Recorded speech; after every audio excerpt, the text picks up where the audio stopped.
Hey guys, Sam here at NA Studios. Thanks so much for checking the video out. Today I want to take a look at compression, how we can hear compression, but I want to come at it from a bit of a different angle than I've seen looked at before.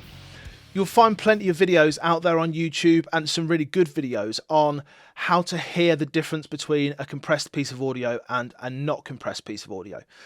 But to me, all that kind of does is allows you to hear what compression sounds like, not how to actually hear it.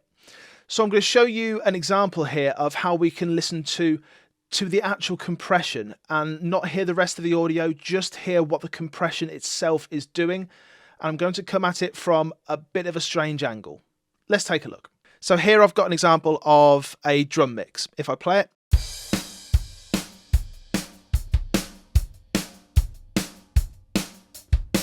sounds like some drums. If I unmute this second channel, you'll hear the same thing, but just twice as loud. Okay, here we're going to take a look at phase inverting one channel. So for those of you who don't know, when you phase invert a channel and you have two that are exactly the same, but one that is polarity inverted or phase inverted, you'll hear silence. So let's go to this second channel. We'll turn on the gain plugin, which has got phase invert enabled. And when I press play, we're hearing nothing because they're exactly the same and they're cancelling each other out. So what that enables us to do is to compress one of these audio files, and then because it's phase inverted, we're only going to hear the difference. As we just saw, anything that is the same, anything that is exactly the same is going to be cancelled. We're not going to hear that. So we're just going to hear what is different. So if we compress one of these tracks, then all we're going to hear is the compressed portion of the audio. Let's take a listen to that in action. So here I've got a compressor on the top channel. I've actually got a compressor on the second channel as well, but this is doing absolutely nothing. The threshold's all the way up and the ratio's all the way down. It's not compressing whatsoever. I just did this so that we've got any kind of sample delay compensation, anything like that. It's going to be exactly the same. Take a listen to what happens when we listen to the compressed piece of audio next to the uncompressed piece of audio, phase inverted. We just hear the part that is being compressed.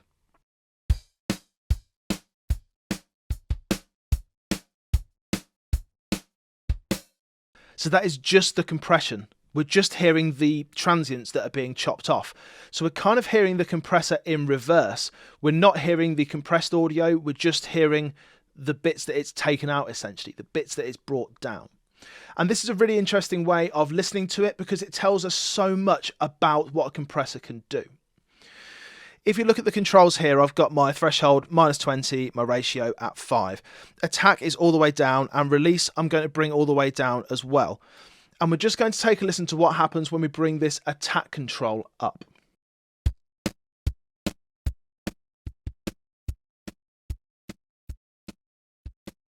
So just by bringing it up to 20 milliseconds, we stop hearing so much, essentially. It's not compressing anywhere near as much of the actual transient, so we hear less. Let me just do that one more time for you. When it's all the way down at 0, that's chopping off the peaks completely and instantly. That is taking away those peaks straight away.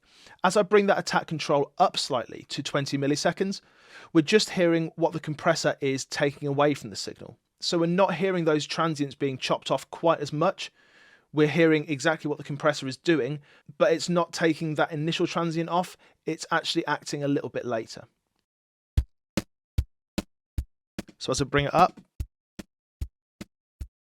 it's not taking off anywhere near as much. If I go crazy with this, when I get over 100 milliseconds, you'll hear that we're not really hearing much compression at all. So we're just hearing what the compressor is doing. So this is a unique way that we can actually understand what the compressor is taking away. So you'll hear at those really low attack times that you're chopping off the transient considerably. If I bring this ratio all the way down to 1:1, so no compression whatsoever, and then gradually bring it up, you'll start to hear the compression taking place, and you'll start to hear that there's actually a difference in those audio files, so we're actually hearing something. So starting off at 1:1, just going up to 1:1. And as we bring it up gradually, we're hearing more audio.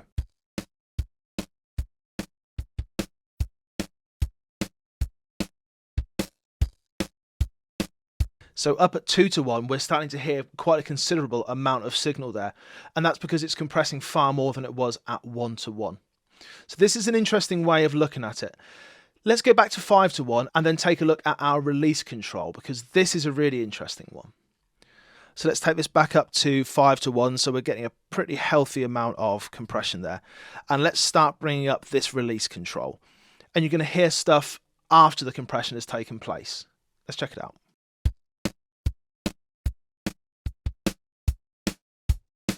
More of the cymbals coming in there. There. Back down. And then back up again. So as the compressor is taking longer to release back to the non-compressed state, you're starting to hear more of what the compressor is actually taking hold of. If the release is longer, then the compressor is taking longer to go back to no compression. So it's essentially compressing for longer.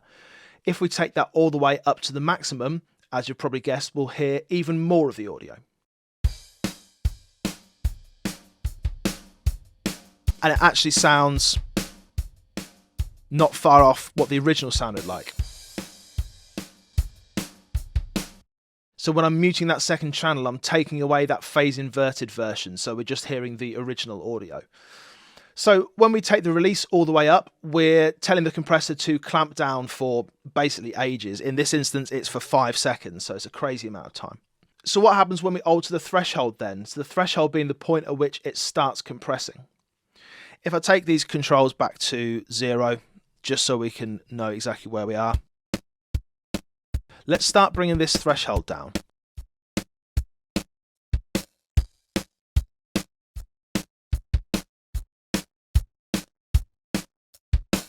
We're starting to hear far more of the audio because we're compressing more, so that phase inversion is allowing us to hear more because less is being cancelled out essentially.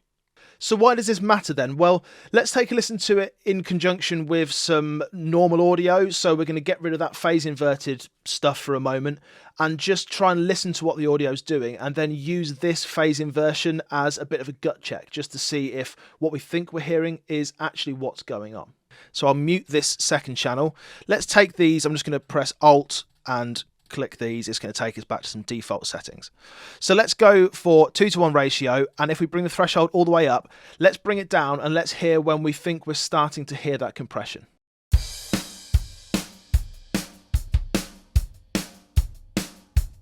So about there, it's starting to take hold of that snare drum a touch. Let's go before and after and just take a listen. So first you'll hear it without any compression at all.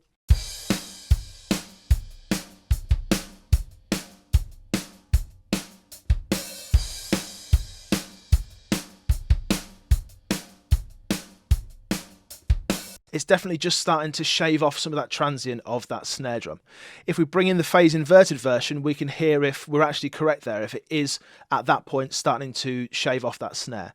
So we're at -6.5. If I bring this all the way up to 0 again, we'll hear nothing. And as I bring it down to -6.5, that's the point at which we should start hearing some audio. Okay, that's where it starts taking hold. Yeah, so we're hearing a decent amount there.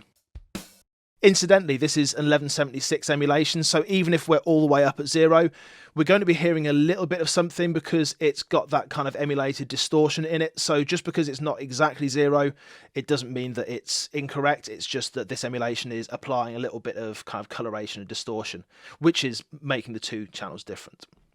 So up at -6.5, that's where we really started to actually hear something happening.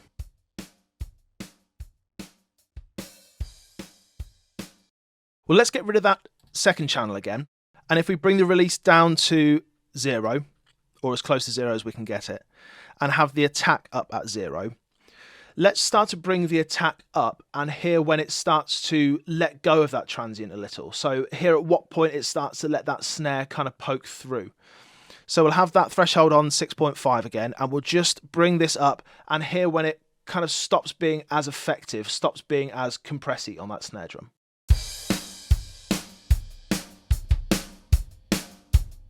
Even by there. All the way down again. grabbing it.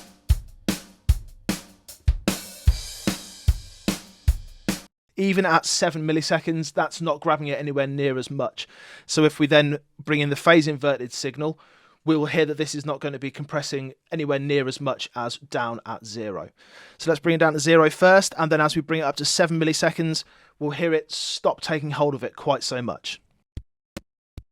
So that's really grabbing it. Yes, we get far less signal there. One more time. Really smashy.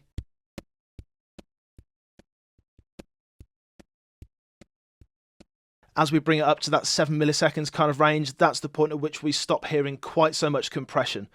So it's a good way of gut checking and hearing, well, I think that's where the compressor kind of starts being effective. Let's do that check. Let's do that and hear, and we can in fact hear that that is what's going on. So what about the release? Okay, so just to get some real extreme examples, at 5 milliseconds, we're going to hear quite a tight compressed sound. The cymbals aren't going to be whooshing up too much, but as I bring it up to the more extreme levels, we're going to hear those cymbals kind of get a little bit whooshy. And let's just hear at what point that actually starts happening.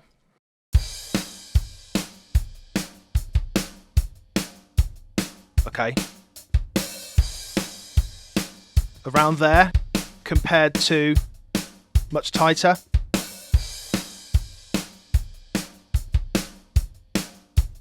Around that 240, 250 milliseconds range, that's where it starts really affecting the cymbals.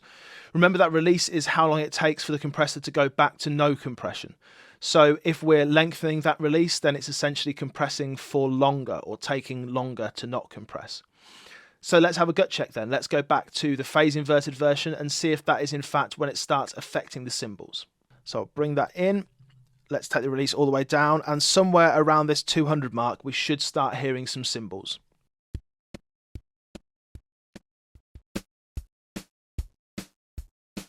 There it is. Further down, we don't hear as much.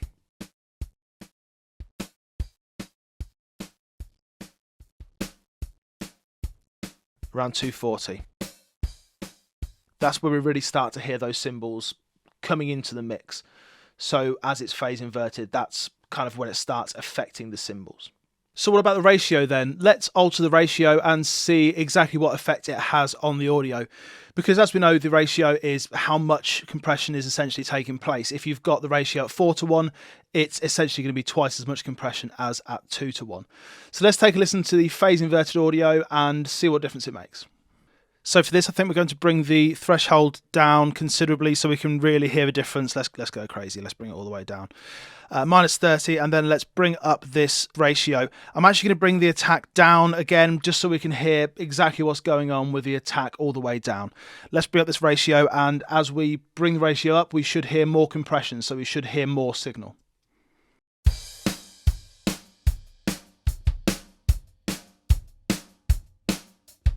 Yeah, it was definitely getting choppier, wasn't it? Here again. From down there. Yeah, we're definitely getting more. It's not the case that it's twice as much audio, it's just that it's compressing more, so we're getting more of those peaks kind of chopped off. So let's take a listen to that in with the actual audio itself, and instead of just hearing the compressed artifacts, let's hear the overall compression and try and hear exactly what's going on there. So I'll bring this this threshold up a little bit more so we're not going too crazy.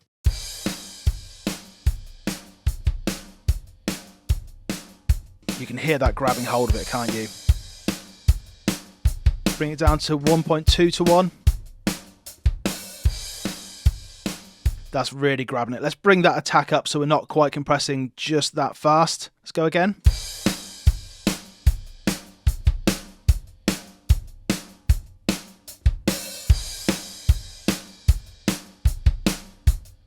Yeah, as we get up into that high 3:1, 4:1 ratio, we really start hearing the transients being grabbed hold of there.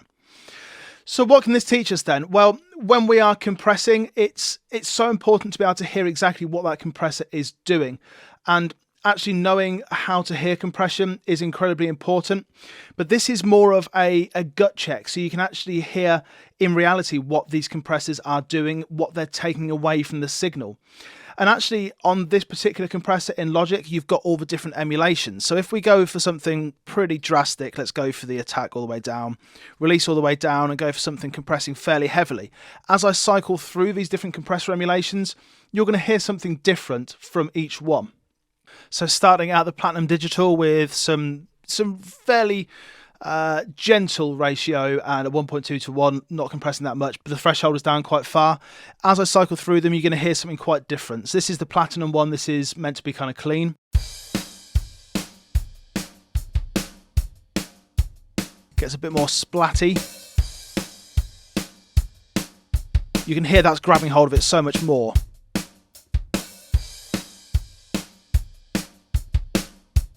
Moving on.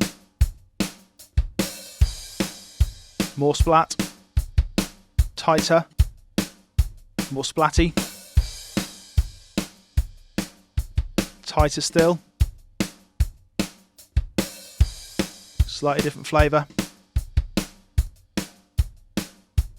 and kind of gentler, feels a little bit slower on the opto. So I hope this has been a useful exercise that you can try out yourself. It's not a case of listening, right, here's what compression sounds like, here's what it sounds like when we turn this ratio up, let's listen to the difference. It's not a case of that, because to me, that kind of thing is best done on your own equipment with your own ears and actually turning the knobs yourself. It's quite difficult for me to actually turn a knob and for you to hear such a massive difference, as opposed to if you were to do it yourself and you can really have a kind of tactile relationship with what you're doing there. This is just a really interesting way and kind of useful way of hearing the actual effects of compressors and what those different controls are actually doing. Thanks so much for watching. I'll see you again soon. Take care.